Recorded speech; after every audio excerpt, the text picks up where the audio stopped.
కమలంలో గ్రూపులు కేంద్ర మంత్రి పదవి కోసం ఇప్పటి నుంచే ఎత్తులట. సొంత పార్టీలో తమకు పోటీ అనుకున్నోళ్లకు చెక్ పెట్టే ప్రయత్నాలు. పరిస్థితి తెలిసి షాక్ కు గురైన జాతీయ నాయకత్వం. రాష్ట్ర నేతల తీరుపై అమిత్ షా సీరియస్ అయిందట. ఏమో మరి ఇక్కడ అసలు క్వశ్చన్ మార్కే లేదు ఈ వార్తకి, డైరెక్ట్గా వేసేసినారు. దక్షిణాది రాష్ట్రాల్లో పాగా వేసేందుకు బీజేపీ జాతీయ నాయకత్వం చేస్తున్న ప్రయత్నాలకు ఆ పార్టీ తెలంగాణ నేతలు గండి కొడుతున్నట్టుగా తెలుస్తున్నది. రాష్ట్ర బీజేపీ లీడర్లలోని వర్గాలు, గ్రూపులు, లాబింగ్లు జాతీయ నాయకత్వానికి తలనొప్పిగా తయారైనట్టు చర్చ జరుగుతున్నది. అందరూ కలిసి ముందుకు వెళ్లడం అటుంచితే ఎవరికి వాళ్ళు తమకు పార్టీలో పోటీ అనుకున్నోళ్లను ఎంపీ ఎన్నికల్లో ఓడించేందుకు ప్రయత్నిస్తున్నట్టుగా తెలిసింది. దీనిపైన పార్టీ అంతర్గత వ్యూహకర్తలు జాతీయ నాయకత్వానికి నివేదికలు పంపినట్టుగా సమాచారం. కేంద్రంలో మూడోసారి బీజేపీ అధికారంలోకి రావడం ఖాయమని నమ్ముతున్న రాష్ట్ర కీలక నేతలు కొందరు అప్పుడే కేంద్ర మంత్రివర్గంలో చోటు కోసం వ్యూహం రచిస్తున్నారట.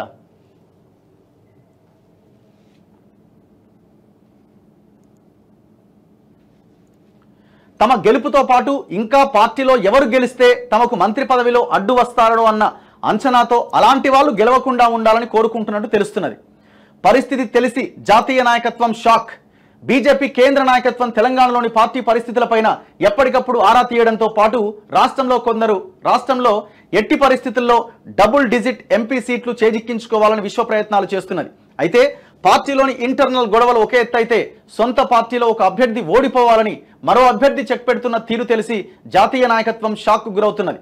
తెలంగాణపై కేంద్ర పార్టీ హై ఇంటెలిజెన్స్ నెట్వర్క్ ఏర్పాటు చేసింది. పార్టీ అభ్యర్థులు బలంగా ఉన్న చోట ప్రత్యర్థి పార్టీలను వీక్ చేయడం, ప్రత్యర్థి పార్టీల్లోని బలమైన నేతల్ని తటస్థులుగా మార్చడం వంటి వ్యూహాలు రచిస్తున్నదట.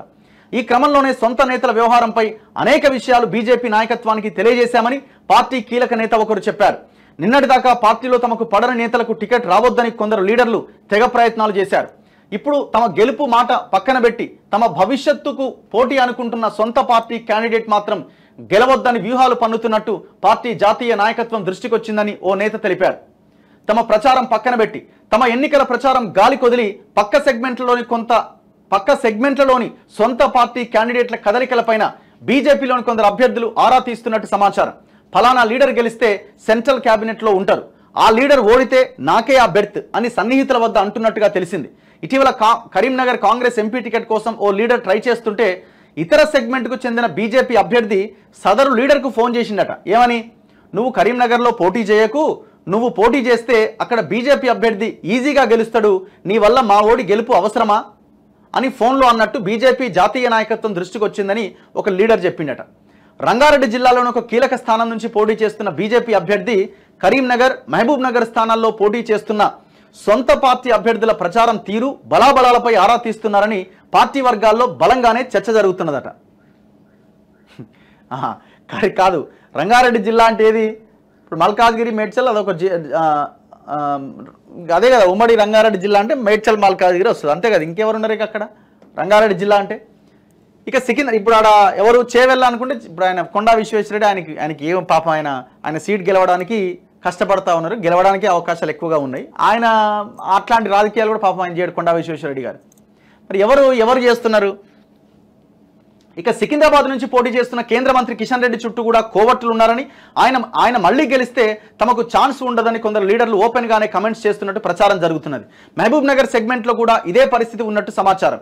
కరీంనగర్ నుంచి పోటీ చేస్తున్న బీజేపీ జాతీయ కార్యదర్శి బండి సంజయ్ గెలిస్తే సెంట్రల్ మినిస్టర్ అవుతారని భావిస్తున్న మరికొంతమంది సొంత పార్టీ లీడర్లు ఆయన పైన ఫోకస్ చేసినట్టుగా తెలిసింది. అసలు ఎన్నికలు జరగకముందే కేంద్ర మంత్రి పదవి కోసం సొంత పార్టీలోని తాము ప్రత్యర్థులుగా భావిస్తున్న వాళ్ళు ఓడాలని చేస్తున్న ప్లాన్లు హైకమాండ్ను కలవరపెడుతున్నాయట.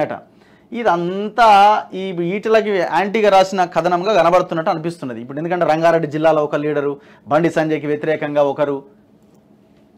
ఇప్పుడు మినిస్టర్లుగా కావాల్సిన దాంట్లో ఎవరున్నారండి? ఇప్పుడు మినిస్టర్ అంటే ఇప్పుడున్న టికెట్లలో ఎవరు మినిస్టర్ అవ్వడానికి అవకాశాలు ఉన్నాయి?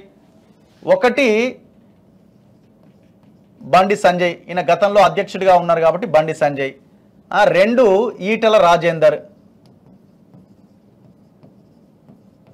ఇప్పుడు ఆ కథనం ఎవరి మీద? వీళ్ళ మీదనే రాసినారు. 3 డీకే అరుణ, మహబూబ్ నగర్ నుంచి పోటీ చేస్తున్నారు. 4 కిషన్ రెడ్డి. ఇక మిగతా వాళ్ళు 5 ధర్మపురి అరవింద్.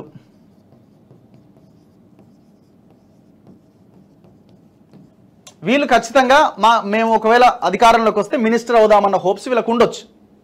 గతంలో ధర్మపురి అరవింద్కు మంత్రి పదవి రావచ్చు అని గతంలో ఎప్పుడో 3-4 ఏళ్ల కింద కూడా డిస్కషన్ జరిగింది.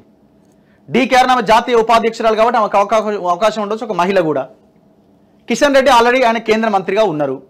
Etela Rajender senior leader, BC నాయకుడు, సో ఆయనకు అవకాశాలు కూడా ఎక్కువనే ఉన్నాయి. బండి సంజయ్ కూడా ఉన్నాయి. ఆయన ఎందుకంటే గతంలో అధ్యక్షుడిగా పనిచేసిండు, పార్టీ కొంత ఆయన ఆధ్వర్యంలో మంచిగా అయింది అన్న ఈ రకమైన ఇది ఉన్నది. సో ఈ 5గురికి ఇవి ఉన్నాయి. ఇప్పుడు ఆ కథనం ఎవరి గురించి రాసినట్టు మరి? ఇప్పుడు యాక్చువల్గా పేపర్ విషయానికి వస్తే వెలుగు పేపరు వివేక్ గారిది. వివేక్ గారికి ఈటల రాజేందర్కి అస్సలు పచ్చిగడ్డేస్తే భగ్గుమనేంత గొడవలు ఉన్నాయి వాళ్ళకి. ఆ ఫైనాన్షియల్ ట్రాన్సాక్షన్స్ హుజూరాబాద్ ఎలక్షన్ అప్పుడు అండ్ ఈ మునుగోడు ఎలక్షన్ అప్పుడు ఫైనాన్షియల్ ట్రాన్సాక్షన్స్ ఒకరికొకరు నోటీసులు పంపుకునే కాడికి వచ్చింది. ఇప్పుడు టార్గెట్ ఇప్పుడు ఆయనే చేస్తున్నట్టుగా ఈ కథనం ఉందా అన్నది మీరే గమనించాలా. నేతల తీరుపై అమిత్ షా సీరియస్ అట. అభ్యర్థులను అందరికన్నా ముందు ప్రకటించిన బీజేపీలో కొన్ని సెగ్మెంట్లలో ప్రచారం మందకొడిగా సాగుతున్నది. అయితే రాష్ట్ర పార్టీలో జరుగుతున్న వ్యవహారాలపైన ఒక అవగాహనకు వచ్చిన కేంద్ర హోంమంత్రి అమిత్ షా 3వ దశ ప్రచారంలో రాష్ట్రానికి వచ్చినప్పుడు అన్ని అంశాలపై క్లాస్ తీసుకోబోతున్నట్టు పార్టీలో గుసగుసలు వినిపిస్తున్నాయి. ఇప్పటికే చాలాసార్లు రాష్ట్ర పార్టీ నేతల మధ్య సమన్వయం కోసం ప్రయత్నించిన అమిత్ షా ఈసారి మాత్రం చాలా సీరియస్గా ఉన్నట్టు తెలుస్తున్నది. గెలిచే అవకాశాలు ఉండి కూడా కేవలం వ్యక్తిగత స్వార్థం కోసం పార్టీకి నష్టం చేసే వారికి గట్టి వార్నింగ్ ఇచ్చే అవకాశం ఉన్నట్టు తెలుస్తున్నది.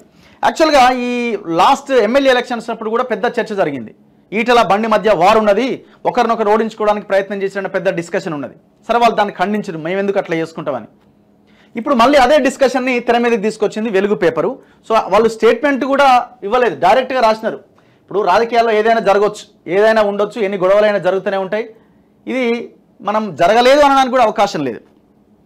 ఒకసారి ఆ పార్టీ లీడర్కి ఒకరికి ఫోన్ చేద్దాం. నరహరి వేణుగోపాల్ రెడ్డి గారికి ఒకసారి కాల్ చేద్దాం. హలో చెప్పన్నా. నమస్తే, నేను రఘు మాట్లాడుతున్నా. చెప్పన్నా, నేను కూడా లైవ్లోనే ఉన్నా. ఇప్పుడు ఈ కమలంలో గ్రూపులు అన్న ఒక వార్త వచ్చింది. ఎందుకంటే మీరు కూడా అనలైజ్ చేస్తున్నారు కదా, సో మీరు ఎట్లా డిస్కస్ చేస్తున్నారని మీకు ఫోన్ చేశాను. కేంద్ర మంత్రి పదవి కోసం ఇప్పటికే ఎత్తులు నడుస్తున్నాయట, ఒకరినొకరు ఓడించుకోవడానికి ప్రయత్నం జరుగుతున్నదట. ఎవరా లీడర్లు? ఎందుకంటే మీరు బీజేపీ లీడరే కాబట్టి మీకు ఏమైనా క్లారిటీ ఉందా? నేను బీజేపీనే, కమలంలో గ్రూపులు ఉన్నాయని చెప్పి మీరు అంటారు కదా. నేను అంటలేనన్నా, వార్త వచ్చింది, నేను అంటలేను. వార్త వచ్చింది, నేను ఏమంటున్నా ఆ వార్తకు ఫస్ట్ సాక్ష్యాలు ఏందని అడుగుతున్నా. ఓకే, ఫస్ట్ ఆ వార్తకు సాక్ష్యాలు ఏందని అడుగుతున్నా. గ్రూపులు అని అంటే దాని మీనింగ్ ఏందని అడుగుతున్నా ఫస్ట్. గ్రూపులు అని అంటే నా కాన్స్టిట్యుయెన్సీలా వేరే కాన్స్టిట్యుయెన్సీ కంటే ఎక్కువ మెజారిటీ రావాలన్నది గ్రూపిజమా? నా కాన్స్టిట్యుయెన్సీలో ఎక్కువ ఓట్ షేర్ రావాలన్నది తత్వం గ్రూపిజమా? నా కాన్స్టిట్యుయెన్సీలో ఎక్కువ మంది కాషాయ కార్యకర్తలు ఉండాలి అనేది గొప్ప గ్రూపిజమా? ఓకే, గ్రూపిజం అంటే ఏంటి? సో నా గ్రూపిజం కి మీ గ్రూపిజం కి మా గ్రూపిజం కి లేకపోతే మన గ్రూపిజం అనే టాపిక్ ఏదైతే న్యూట్రల్ స్టాండ్ తీసుకొని మనం మాట్లాడితే దీనికి నాదొక చిన్న సందేహము, ఒక question. If you permit me, నేను అడుగుతా. చెప్పండి. ఒక దళిత నాయకుడిని చిన్న స్టూల్ వేసి కూర్చోబెట్టడం గ్రూపిజం కాదా? ఓకే. ఒక నాయకుడికి ప్రగతి భవన్ ఇచ్చి ప్రగతికే దూరం చేసి ఓకే ఇంకొక నాయకుడు కొడుకుని కేసులలో ప్రశాంచడం గ్రూపిజం కాదా? జియో నంబర్ 46 ఇస్తా అని చెప్పి ఇవ్వకుండా ప్రజలను దూరం చేసి ప్రజలతోనే గ్రూపిజం చేసే ప్రభుత్వాలు ఇలా తెలంగాణలో లేవా? నేనేమంటున్నా, పార్టీలలో గ్రూపులు లేకుండా ఉండవు, ప్రతి పార్టీలో ఉంటాయి, నేను కాదంటలే. ఇంకా డోస్ ఎక్కువ ఉంటుంది మీరు చెప్తున్న పార్టీలో, అది వేరే విషయం. కానీ ఈ కథనం గురించే నేను అడుగుతున్నా. అంటే జాతీయ నాయకత్వానికి మహాభారత యుద్ధంలో అన్ని శస్త్రాలు పనిచేస్తాయి. బ్రహ్మాస్త్రం ఉంటది, బ్రహ్మశిరాస్త్రం ఉంటది, పశుపతాస్త్రం కూడా ఉంటది, వజ్రాయుధం కూడా ఉంటది. ఓకే.